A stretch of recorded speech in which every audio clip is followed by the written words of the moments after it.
seabdal-abdal waktu engkau, sepaling dekat waktu engkau itu kepada Allah, waktu di mana engkau bisa menyaksikan kefakiran diri engkau itu kepada Allah dan terkayanya Allah daripada engkau.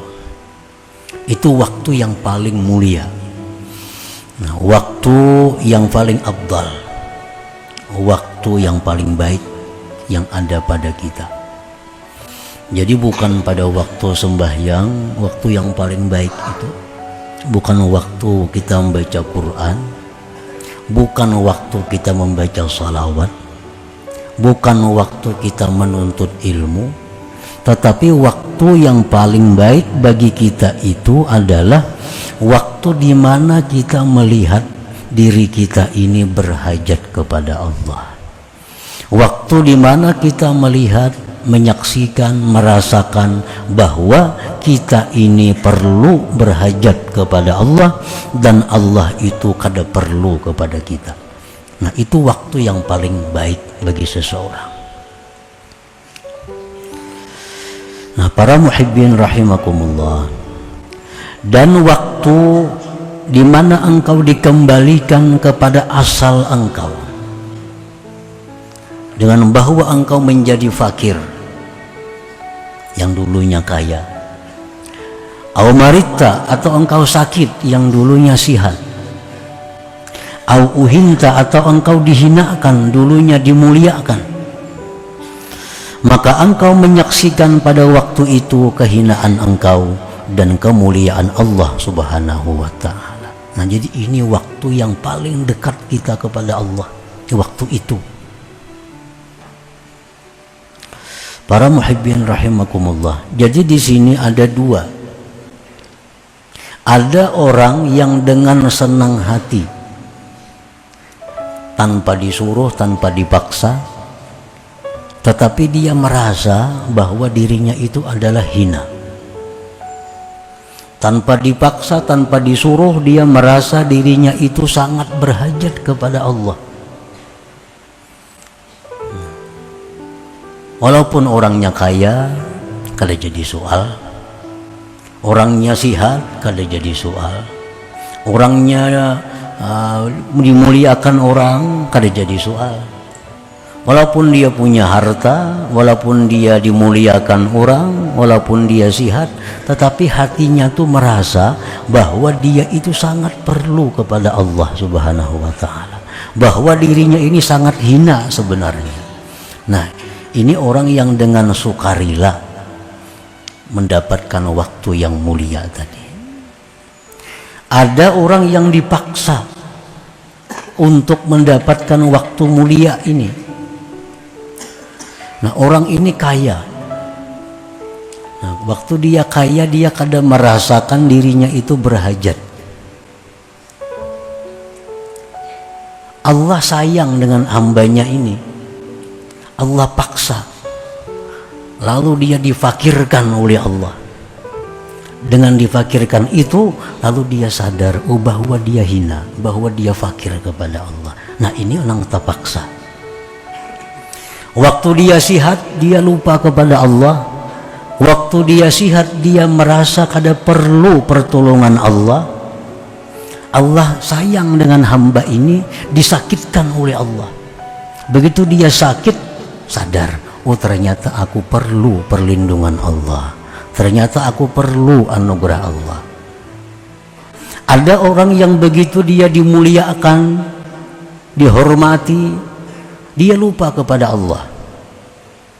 Dia lupa kepada asal jati dirinya sebenarnya adalah yang hina. Nah, Allah sayang kepada dia, Allah hinakan orang ini. Maka dia jadi terhina di tengah-tengah manusia. Lalu dia sadar, oh ternyata aku sangat hina. Ternyata aku ini sangat butuh kepada Allah. Nah, ini orang yang secara terpaksa untuk kembali kepada asalnya. Nah, para muhibbin rahimakumullah. Jadi Allah Subhanahu wa ta'ala ada dua jenis mempunyai kekasihnya. Ada kekasih Allah yang dengan senang hatinya, dengan rela hatinya mengakui kefakirannya kepada Allah. Ada hamba Allah yang dengan sukarela dia mengakui kehinaan jati dirinya. Nah, ini kekasih Allah yang nomor satu. Ada kekasih Allah yang dipaksa oleh Allah jadi kekasih.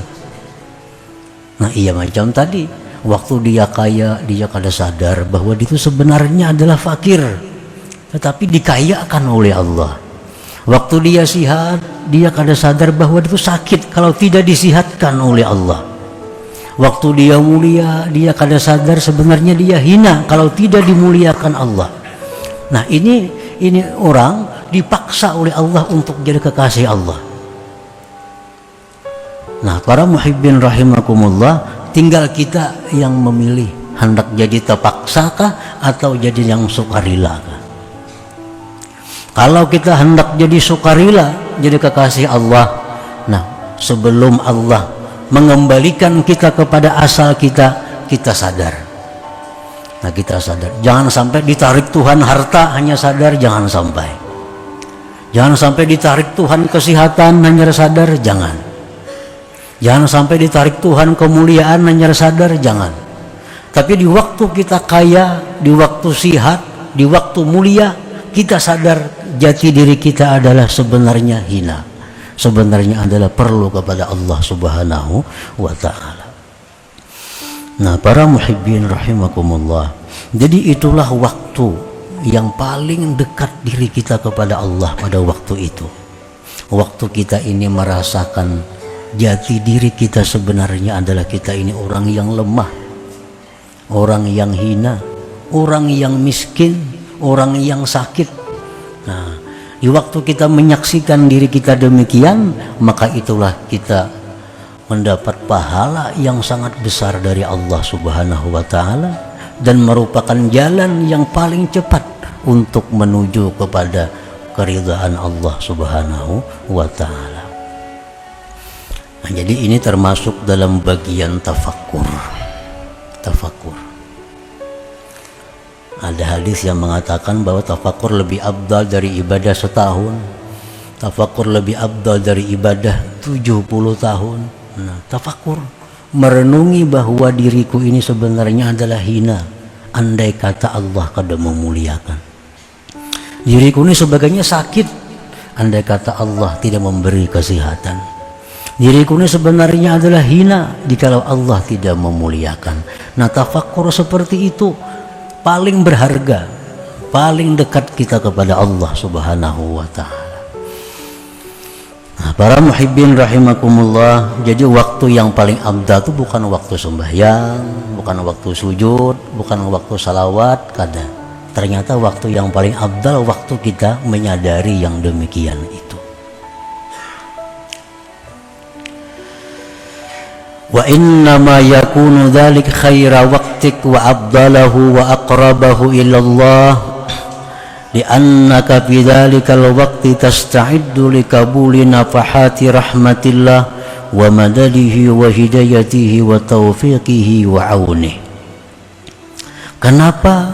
Sebabnya waktu yang demikian tadi merupakan waktu yang paling baik.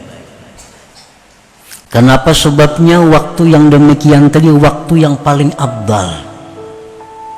Kenapa waktu yang demikian tadi waktu yang paling mendekatkan kita kepada Allah? Kenapa sebabnya? Nah, karena engkau pada itu waktu, engkau siap, engkau mungkin, engkau ada harapan untuk menerima rahmat Allah, pertolongan Allah, hidayah taufik Allah Subhanahu wa ta'ala. Nah, itu sebabnya pada waktu kita merasakan bahwa diri kita ini hina, pada waktu kita merasakan bahwa diri kita ini miskin, nah di saat itu kita sebenarnya telah menerima rahmat Allah yang besar. Pada saat itu kita menerima pertolongan Allah yang sangat besar. Pada saat itu yang tidak didapatkan dalam waktu yang lain-lain. Nah itu sebabnya. Kan ibadah yang dituju sambungan rahmat Allah. Orang beribadah tuh apa tujuannya? Supaya dapat rahmat Allah. Makin banyak rahmat yang didapat, maka ibadah itu makin mulia. Makin banyak rahmat yang didapat, maka ibadah itu makin afdal. Nah, di mana rahmat yang paling banyak tercurah kepada kita? Waktu kita merasakan bahwa diri kita ini ternyata hina, kada berdaya, jikalau tidak ditolong oleh Allah Subhanahu wa ta'ala. Nah, di saat itu nang rahmat itu kada kata-karan lagi datang kepada kita.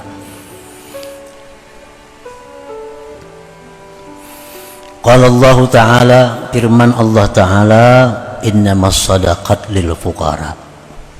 Nah, orang sufi menafsirkan ini firman Allah, hanya saja sedekah itu untuk orang fakir. Kalau ahli fikih menafsirkan zakat itu hanya untuk orang fakir, miskin, kan itu hukum fikih. Tapi kalau orang sufi menafsirkan bahwa sedekah itu hanya untuk fukara, artinya apa? Bahwa pertolongan Allah, rahmat Allah itu diberikan Allah kepada orang-orang yang merasakan dirinya perlu kepada Allah. Nah, rahmat Allah, berkat Allah, pertolongan Allah itu hanya Allah berikan kepada orang-orang yang merasa dirinya itu membutuhkan Allah. Itu letaknya rahmat Allah.